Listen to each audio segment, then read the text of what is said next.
Hey guys, welcome back to Clownfish TV. This is Kneon. I am here with Geeky Sparkles. Hello. She actually is sitting in on a Doctor Who video. She really doesn't care. Actually, I'm the one who mentioned some of this stuff to you before. Yeah, we've been kind of compiling some evidence here that the audience that the BBC has been chasing with Doctor Who, that woke audience, yeah, they're turning on Doctor Who. They're turning on Chris Chibnall. They're turning on Jodie Whittaker. And I think they're washing their hands of it. It's not woke enough.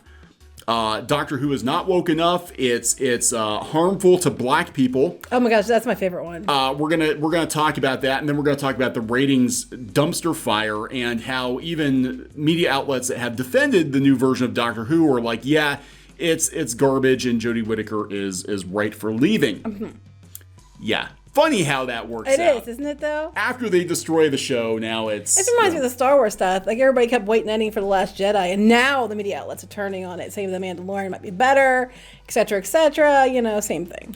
Yeah, so it's not working very well, and there we go. So before we get into it, please subscribe for more pop culture news, views, and rants, guys. We're over 170,000.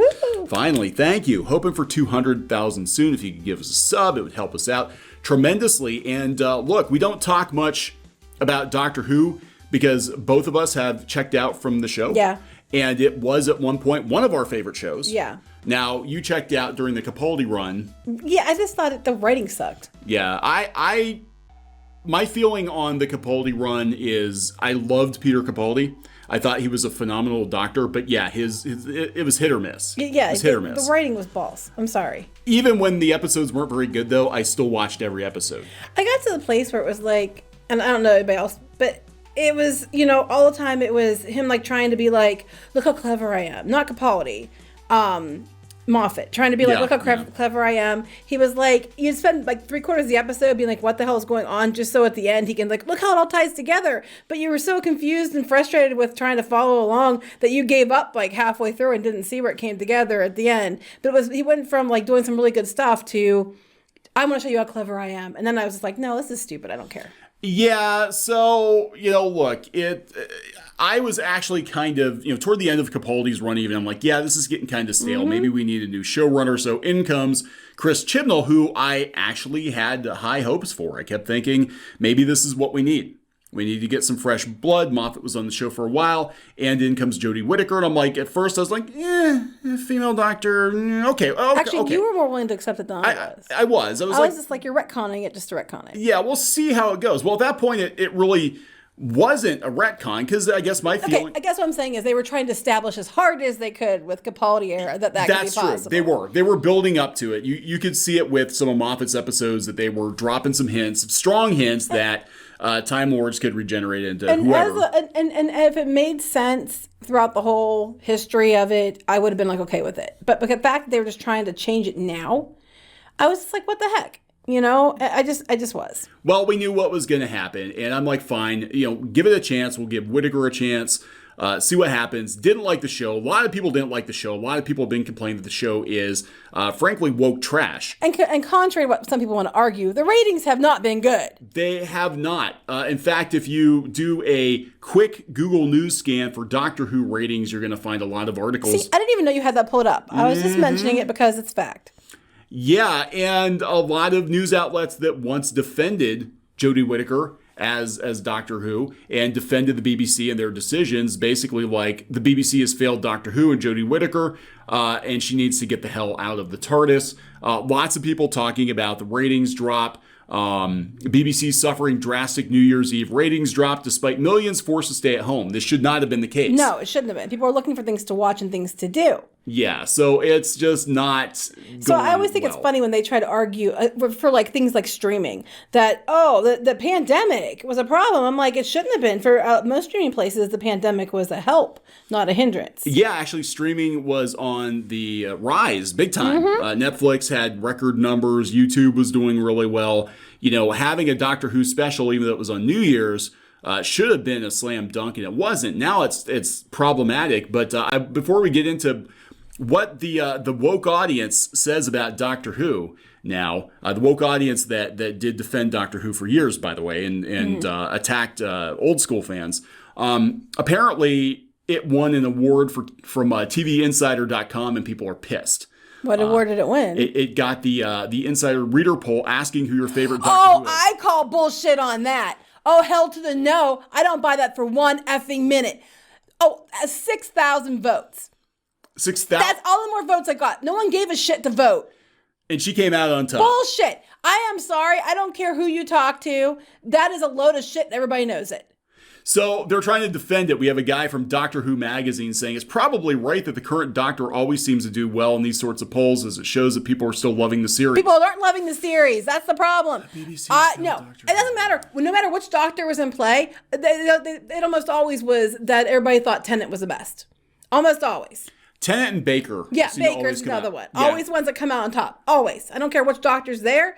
They're usually the ones people, when you ask people who their favorite Doctor it is, sometimes it's, other people, but a lot of times it's Tennant and Baker.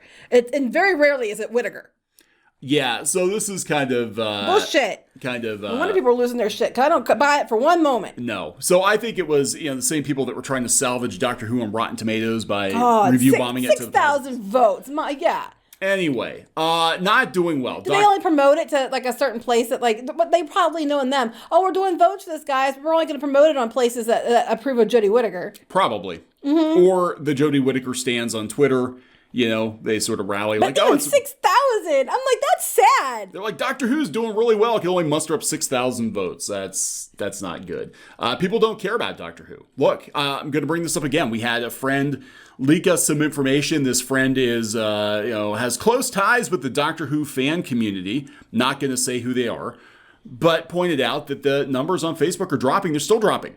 Oh, yeah, they are. Look at this. So there was a little bit of an uptick when the New Year special dropped, but for the most part, people are leaving Doctor Who on Facebook in droves. They're not talking about it. This is all red. Look at this. I just want to point out, an uptick could be also bought. That's true. It's very easy to do that. We've got, a new episode of Doctor Who to promote. Because they'll just promote it, yeah. And then they'll promote the heck out of it and spend a lot of money to get to you can buy that. Trust me. But this is bad. I mean, I don't think I've ever seen a Facebook page. This is coming from Social Blade. You can check it out for yourself. Have this much red on it. It's a lot of red. There's literally only two things that are green. And they had like 2 bumps. They had more people talking about it here on the 3rd. Oh, they weren't even liking it. They still were dropping in likes. Yeah. People were talking about it because of the episode. Yeah, that's exactly what happened. Yep. People were talking about it, and it doesn't necessarily mean it's in a good way. It just means that it's mentioned. Yeah, it means it got shared. Right. It doesn't mean that it was good.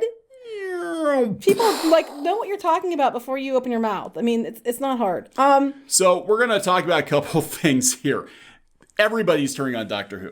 Okay. Mm-hmm. It's not just, again, we had people trying to defend it for years, and now we've got Escapist magazine saying Doctor Who isn't woke enough.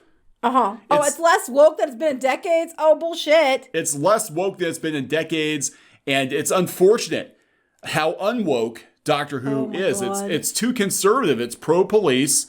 Get all the way to the bottom here. Okay. Chibnall deserves credit for pushing more diversity both in front of and behind the camera. The discourse is truly broken if simply putting women and people of color on screen is treated as political correctness gone bad. That wasn't the point. The point was it was the stories. The stories and the ham-fistedness of it all is what people were mad about. It had nothing to do with her being a woman or the fact they had a diverse cast. They've always had women and diverse people in Doctor Who. Yeah, yeah. For years, anyway. So Chibnall's far from radical. While Graham and Ryan left, it seemed like Doctor Who might have its first entirely female TARDIS crew, and then they brought a man in. John Bishop is going to be coming in. In truth, Doctor Who is more conservative than it has been in decades. No. Bullshit. Bullshit. God. Bullshit. It respects the police. It tempers the Doctor's anarchist tendencies. And it largely rejects dramatic, systemic, or social change. It's shit because they keep shoving it down your throat. They're ham-fisting all the episodes. The whole first season, the bad guy was man. White man. Yeah. White man. It wasn't even the bad guys they usually had, which was really stupid because it's cheaper. They retconned the entire thing for no damn good reason. Just so they can be more, more inclusive and all this stuff. And it didn't even make sense. And even people who were agreeing with it were calling out that shit. So you're full of it, Darren. I say you should turn in your self-professed nerd badge and call it a day. But, go to the other one that I sent you, though. This one's the one I want to talk about. So I saw this today. And someone was sharing it, and it says, Doctor Who continues to inflict violence against black characters. And basically the article is going on about how it's never been so diverse. They're doing great with bringing diverse characters in. But when you have those diverse characters, don't you know that nothing can happen to them? When you have a black character or any kind of character that's diverse, you need to make sure that those characters are protected and nothing ever happens to those people. I'm like, that's going to be a very awful, boring episode of the damn show when you're replacing everyone with diversity, which is fine. And then you turn around and say, but because they're diverse, you can't do anything. It's like, what the hell? Yeah, this is kind of happening with, I know there's backlash over Batwoman because they're like, okay, you brought a black Batwoman in, but you made her a thief, so she can't be a thief because she's black. It's stupid. And then here's the thing. You know who you're allowed to kill according to this, or who's allowed to be punished in these episodes according to this article? Anybody who's white. Pretty much. But the diverse people, it's unfair that you bring a black character in and then the black character ends up on the floor at the end because how dare they? And the white person gets away. I'm like, there are a million other episodes, well, not a million, but there's a lot of episodes that there had diverse characters that, stuff happened to, and diverse character stuff didn't happen to. And this whole idea that, because you're black, well, we've seen characters, women and black people before that don't die. Claire is still in some kind of perpetual time loop. Bill is taken off with, somehow is dead, but with her space girlfriend. Yeah, she turned into like magic mood slime or something. Right. That's what they were, yeah. Rory was killed. That's true. I mean, Rory was killed. it's like this whole idea that, oh no, no one gets killed unless they're black is a load of shit. But yeah, so here we go. Again, we're not woke enough. And yet the New Year's special continued, this time about Doctor Who. Obviously, Revolution of the Daleks continues an incredibly troubling pattern of Doctor Who mishandling the practice of diverse casting, a decision which makes the episode itself ultimately unenjoyable. Their mishandling is the black character is the one who gets hurt. That's what they're pissed about. Yeah. Make more diverse characters, but you can't touch them. Well, then the episodes are going to be very damn boring. So if you have a whole cast of all diverse people in an episode, who do you kill? Who has something bad happen to them? Because you're not allowed to touch any of them.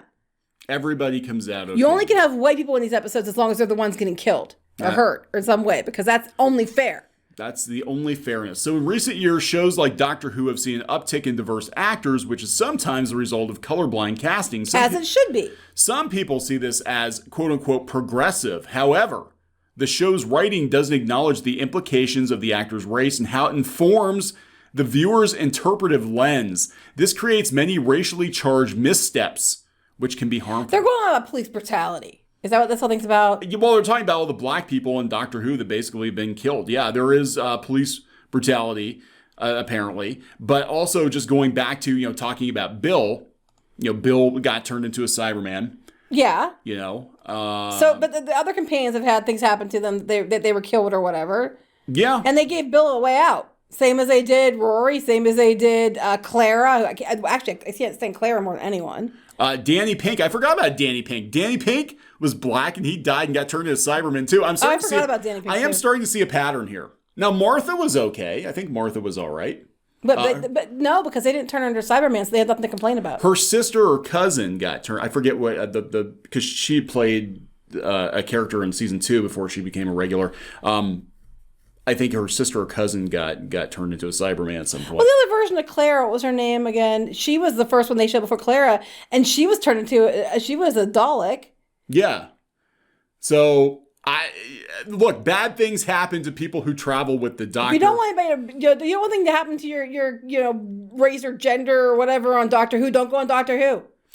Doctor Who absolutely needs diverse casting like every other production, but it should be done thoughtfully. Thoughtfully, meaning you cannot touch these characters after they're on there, because if you do, we're going to find fault with anything you do. If it hadn't been police, it would have been something else. We're going to find fault with anything you do and only cherry pick those instances and bitch about it on Nerdist. Oh, the commenters.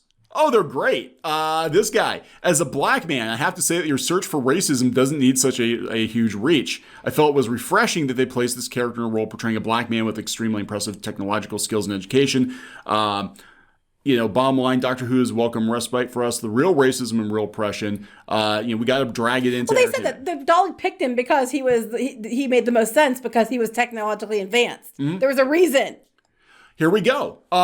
If there's going to be colorblind casting, which I think we agree is a good thing, sometimes bad things happen to good people, and sometimes those good people will be black. Right. Give the supreme wokeness a rest. This is another black man. Give the supreme wokeness a rest, for God's sake. It's racist because black people these days aren't allowed to be killed, maimed, etc. in movies anymore. Only people you can kill now are straight, cis, white males with no mental or physical disorders. Yeah, so look, I mean, here's the thing. If you want true equality and you want interesting characters... That's what I'm saying. You can't have an interesting character if you never can touch them. Yeah. And this is the kind of problem with, comics and stuff too. We see this where, they bring characters in that are, diverse characters, but the storylines are not going to be interesting because you can't do anything interesting with these characters because it might put them in harm's way. They might make questionable decisions. Or you might accidentally do something that you're unaware of, that someplace in some other country, far away, something happened that was related to that race, and now you're just a proponent, and you're glorifying that. And it's like, no, I had no idea. I just wanted to make an interesting character. Because God forbid we push for a future where we had people of all races, of all genders, of all sexual orientations being given equal footing. But that means that the good comes with the bad, too. I like to see good stories where you happen to have diverse characters and you weren't having to be reminded every episode 5 times why they're diverse. Because one thing I didn't like about Bill was how many times did you have to hear because she's gay? If you took a shot every time you had to be reminded of it, you would have been dead after the first couple episodes. She did. It was the weirdest damn thing. Why couldn't she just be gay and that was fine? Yeah, it was. It was like, I think Bill mentioned her sexual orientation more than Captain Jack. And she talked more about it, just openly, like, that was how she introduced herself. Hi, I'm Bill and I'm gay. I'm Bill and I don't like men. Did I mention I don't like men in the last 3, like every other episode? Yeah. Yeah, I didn't care. I was just like, why do we have to hear about it every time? That's just that they can't even do diversity without making sure it's just for diversity. I want to see diversity just because it's they're the best person for the job and it's the right thing to do, not because, well, we got to make sure this character's gay. Mention it 10 times in each episode to make sure everybody gets it. I'm like, really? Are you serious?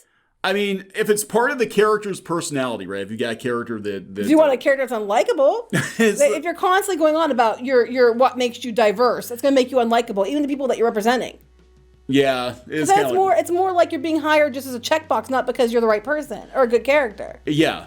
And I remember they made a big deal about Doctor's first openly gay companion, Bill. Did we mention Bill's? Oh yeah, they make sure they had to name her Bill. Like, oh yeah, I'm like, it's like if I took every episode and I was like, and I do think I'm a woman sometimes, but that's only because I always get some dumbass saying, well, you have the right to say anything. And it's like, well, if only women can say something, I can. So I'm going to start saying, because I'm a woman and I'm a redhead 10 times each episode. Just because I can, and to make sure you all get it, understand that you cannot challenge anything I say because I'm a woman and a redhead and you're not allowed to. It's not because you want to listen to the show because you want to listen to somebody's opinion. It's because you only have my opinion. Or you're a bad person. Yeah, there's a lot of that. There's a lot of that right now. So, I just thought this whole thing was very interesting, looking at the whole situation with Doctor Who and how people are turning on it now and it's not woke enough. And that does happen when you chase a particular audience. Mm-hmm. You give a mouse a cookie and the mouse wants the moon eventually. And make sure it's the right kind of cookie. Make sure it's chocolate, not white chocolate or something like that. You're going to have problems. White chocolate is so problematic. It's cultural appropriation because it's not even chocolate. Everybody likes chocolate chip cookies. They don't like oatmeal, white chocolate chip oatmeal, or something like that. Something stupid. They'll find a reason to get mad about every little thing. For God's sake, nobody likes crackers. That's right. So we're going to wrap it up. Yep. All right, so please subscribe for more pop culture news, views, and rants, guys. We'll talk to you later. Bye.